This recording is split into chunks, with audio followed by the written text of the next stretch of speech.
Hezbollah ने Israel के प्रधानमंत्री बेंजामिन नेतन्याहू को मारने के लिए ड्रोन भेजे और वो ड्रोन इजरायली पीएम के निजी आवास से टकरा भी गया।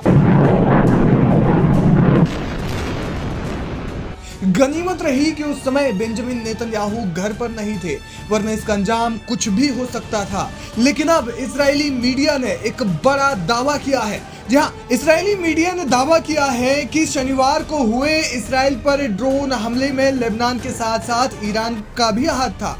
इस हमले को लेकर इजराइल की स्थानीय न्यूज चैनल की तरफ से कहा गया है कि यह हमला लेबनान की तरफ से किया गया था, जबकि इसका मास्टरमाइंड ईरान था। रिपोर्ट में कहा गया है कि इस हमले के जरिए हिजबुल्लाह के साथ मिलकर तेहरान ने इजरायली पीएम बेंजामिन नेतन्याहू को खत्म करने की कोशिश की थी। स्थानीय न्यूज चैनल 12 ने एक वरिष्ठ इजरायली अधिकारी के हवाले से बताया कि नेतन्याहू को खत्म करने की कोशिश करते हुए ईरान ने हिजबुल्लाह की तरफ से यह हमला करवाया था। चैनल के सोशल मीडिया पोस्ट में पहली बार हिजबुल्लाह द्वारा इजरायली पीएम के आवास पर किए गए हमले के बाद पहली बार तेहरान का नाम सामने आया है। निजी आवास पर हुए इस हमले के बाद नेतन्याहू ने कहा कि वो सुरक्षित है।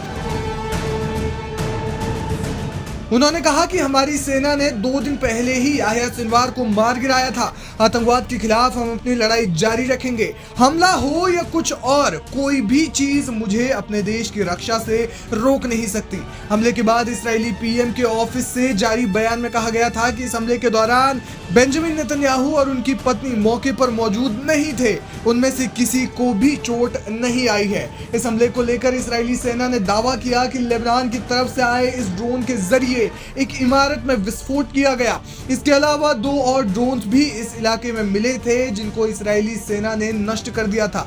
इजराइल और हिजबुल्लाह के बीच में लगातार लड़ाई जारी है और इस बीच में ये बड़ा दावा इजरायली मीडिया ने किया है कि इस हमले में हिजबुल्लाह के साथ साफ तौर पर ईरान शामिल था और ईरान बेंजामिन नेतन्याहू को खत्म करना चाहता है। आपको बता दें कि शुक्रवार को ही हिजबुल्लाह ने कहा था कि वो इसराइल के ऊपर गाइडेड मिसाइलों से हमला करेगा।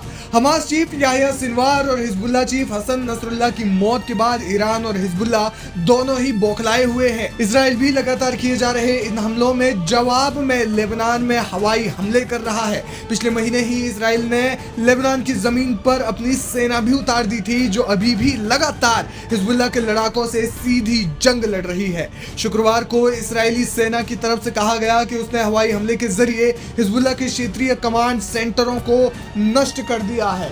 यानी कि यह जंग कम होने के बजाय लगातार बढ़ रही है। गजा में हमास चीफ याह्या सिनवार की मौत के बाद भी ये जंग थमी नहीं है, लेकिन हिजबुल्लाह ने सिर्फ बेंजामिन नेतन्याहू के निजी आवास को निशाना नहीं बनाया। उसके बाद उसने कई ताबड़तोड़ मिसाइलें इसराइल की ओर दागी, जिसने इसराइल के कई शहरों को अपनी जद में लिया। हालांकि उनमें से ज्यादातर मिसाइलें हवा में ही मार गिराई गई। बहरहाल देखना यह होगा कि इस हमले का इसराइल किस तरह से जवाब देता है।